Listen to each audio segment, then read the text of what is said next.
ये जो स्थिति खड़ी हुई है आपके सामने, उससे आप कैसे बाहर निकलेंगे? अभी बंधकों को लेकर तस्वीर साफ नहीं है। 200 ताबूत जो भेजे गए हैं उसके बारे में डिटेल्स बता दीजिए। 200 ताबूत भेजने की वजह क्या रही है?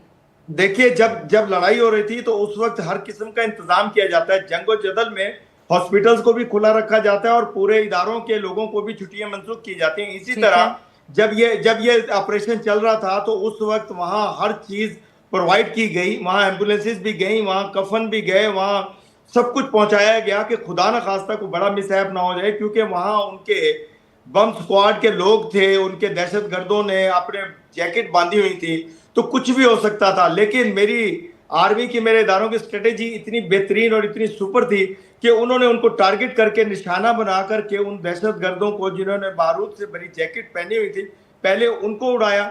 जब उनको उड़ाया तो वो खतरा खत्म हो गया कि खुदा ना खास्ता मेरे लोगों की शहादतें होंगी, मेरे लोग दुनिया से जाएंगे, तो उनको बेहतरीन तरीके से बचा लिया गया। लेकिन इंतजामात बहुत जरूरी होते हैं इस तरह के करने। कफन भी भेजने थे, वहां एम्बुलेंसेज भी भेजनी थी, वहां मेडिसिन भी भेजनी थी, हॉस्पिटल्स को भी खुला रखना था। पूरी तो कुल कैजुअल्टीज के बारे में आप क्या जानकारी दे सकते हैं डॉक्टर इरशाद, ये भी बता दीजिए। किसके बारे में? टोटल कैजुअल्टीज कितनी हुई है वहां पर? देखिए, 25 लोग शहीद हुए हैं हमारे, जिसमें 4 तो रेलवे के हैं और बाकी कुछ सिविलियन थे और कुछ मेरे रेंजर के जवान हैं। तो उन्होंने मुल्क के लिए जान दी है, अपनी कौम के लिए जान दी है, अपनी सरहदों के लिए जान दी है और दुश्मन को दिखाया है कि हम सीसा पिलाई हुई दीवार की तरह पाकिस्तान के लिए मजबूत हैं और पाकिस्तान के लिए जान दे सकते हैं और जान ले भी सकते हैं। और इसका सबूत कल आप लोगों को मिल गया और सारी दुनिया को मिल गया और दहशतगर्दों को मिल गया कि अब नहीं, अब ऐसा होने नहीं देगी मेरी हुकूमत, मेरे इदारे। अब इंशाल्लाह मैं तो आपको फिर दावत दे रहा हूँ, खुदा की कसम फिर दावत दे रहा हूँ और दिल से दावत देते हैं हम लोग कि आओ मिलकर के खित्ते को पाक कर दें दहशतगर्दी से, नापाक इरादों को दुश्मन के खत्म कर दें। लेकिन काश आप सोच बदल लें, लेकिन आप सोच बदलते नहीं है। जैसे डॉक्टर इरशाद साहब सोच जरूर बदलेंगे अगर डॉक्टर इरशाद साहब अगर पाकिस्तान अपनी हरकतें बदल लेगा तो सोच भी हम बदलने को तैयार हैं। डॉक्टर सिवाज का रिएक्शन यहाँ पर ले लेते हैं, आपने जवाब दिया है। डॉक्टर सिवाज के पास मैं यहाँ पर आना चाहूंगी। डॉक्टर सिवाज, जो बात डॉक्टर इरशाद यहाँ पर कह रहे हैं वो पाकिस्तान की तरक्की की बात कर रहे हैं, आगे की बातें वो कर रहे हैं, लेकिन फिलहाल जो स्थिति बनी हुई है, BLA के गठन की अगर हम बात करें 2000 के आसपास हुआ था, 25 सालों का वक्त हो गया, पाकिस्तान उस पर बैन भी लगा चुका था, लेकिन बावजूद उसके जिस तरह से सर उठाया है और अब ये जो बड़ी घटना को अंजाम दे दिया है, तो ऐसे में तो उसका आतंक और बढ़ता चला जाएगा।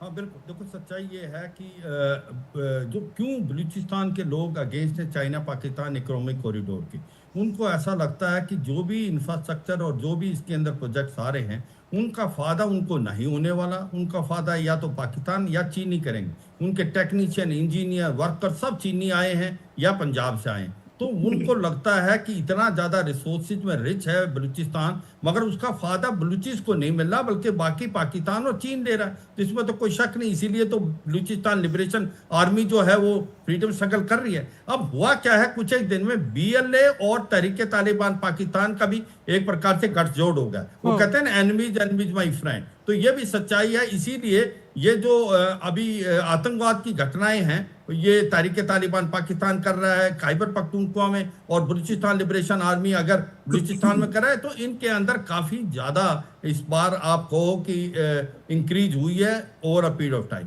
अब बात आती है कि जिस प्रकार से इरशाद साहब भी कह रहे थे कि हम मिलके आतंकवाद को लड़ते हैं, देखो सच्चाई क्या है कि आपको झांकना पड़ेगा अंदर। ये जो लश्कर तोबा जैसे मोहम्मद के आतंकवादी अपने लॉन्च पैड पे बिठा रखे हैं, जब तक आप उनको डिसमेंटल नहीं करेंगे, उनको भारत की तरफ भेजने की कोशिश नहीं करेंगे, तब तक हम लड़ नहीं सकते। अगर आपने जॉइंट लड़ना है तो आतंकवाद का साथ छोड़ दें। भारत तो कहता है कि भारत पाकिस्तान से बात करने को तैयार है, मगर talks and terrorism can not go together. हमें पता है मुंबई 2008 में जिस प्रकार से वहां पर हादसे हुए थे, हमने डोजियर पे डोजियर भेजे, हाफिज सईद, मसूद अजहर, सैयद सलाउद्दीन, ये सच्चाई है।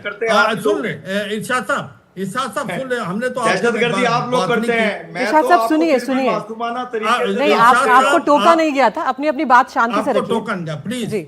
हाँ देखो सच्चाई ये है कि इरशाद साहब ने एक और पॉइंट बोला कि आओ हम चाइना पाकिस्तान इकोनॉमिक कॉरिडोर में, देखो चाइना पाकिस्तान इकोनॉमिक कॉरिडोर जिस प्रकार से खबरें आ रही हैं उसको कितना सक्सेस होगा वो आप भी जानते हैं, मगर मैं दो बातें बताऊंगा। भारत जो है एक 5th लार्जेस्ट इकोनॉमी है और आने वाले समय में 3rd लार्जेस्ट इकोनॉमी बन जाएगी। हमारी एम्प्लॉयमेंट जनरेटिंग जो स्कीम है प्रेजेंट गवर्नमेंट की वो काबिल तारीफ है। भारत को किसी की कोई जरूरत नहीं, बल्कि ये सच्चाई है आज की तारीख में जो हमने डेवलपमेंट की है करीब की 15-20 साल में वो काबिल तारीफ है। इसीलिए हम 10 से 5वीं इकोनॉमी आगे अभी 3rd बनने वाले हैं और इसी प्रकार से मिलिट्री पावर हम 4th बनने।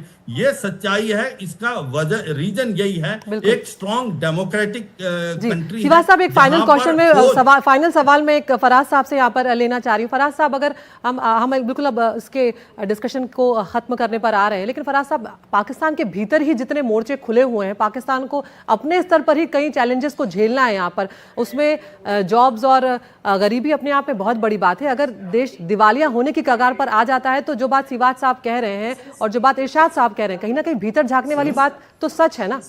देखिए दीदी, एक तो मैं आपको सिंपल बात बता दूं कि पाकिस्तान डिफॉल्ट नहीं होगा। Pakistan is too big to fail because again पिछले 4 सालों से हम सुनते आ रहे हैं कि पाकिस्तान डिफॉल्ट हो रहा है, डिफॉल्ट नहीं हुआ। Pakistan will survive because again दुनिया के भी स्टेक्स पाकिस्तान के अंदर है। दूसरी चीज मैं आपको बताता चलूं कि आपके जो इंडिया से जेंटलमैन है दे हैड देयर ऑब्जर्वेशन, मतलब पूरी रिस्पेक्ट मैं करता हूं उनकी, लेकिन मैं एक चीज बता दूं कि माजी में yes there was disenfranchisement Balochistan के अंदर, उनको मेन स्ट्रीम नहीं किया जाता था।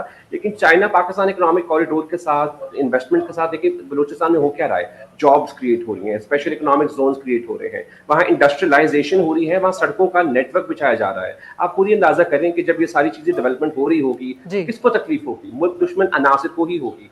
तो जो आज अटैक कर रहे हैं, जो दहशतगर्दी फैला रहे हैं, उनको इस पूरी डेवलपमेंट से ही तकलीफ है, उनको पूरी जॉब क्रिएशन से ही तकलीफ है कि अगर हम जॉब्स क्रिएट हो गई, अगर इकोनॉमिक जोन्स बन गए, इंडस्ट्रियलाइजेशन हो गई, तो यूथ जो है वो उनके साथ असला पकड़ने के बजाय नौकरियां करेगी, वो डेवलपमेंट का हिस्सा करेगी, वो मेन स्ट्रीम हो जाएगी। तो जो दहशतगर्द हैं वो यही चाह रहे हैं कि किसी तरह से ये जो डेवलपमेंट है, ये हर्डल्स क्रिएट करें, ये बिल्कुल फराज साहब, इतना ही वक्त था मेरे पास, मैं माफी चाहती हूँ आपसे। डॉक्टर इरशाद अहमद खान, फराज साहब, आप दोनों का बहुत बहुत शुक्रिया, आप हमसे जुड़े और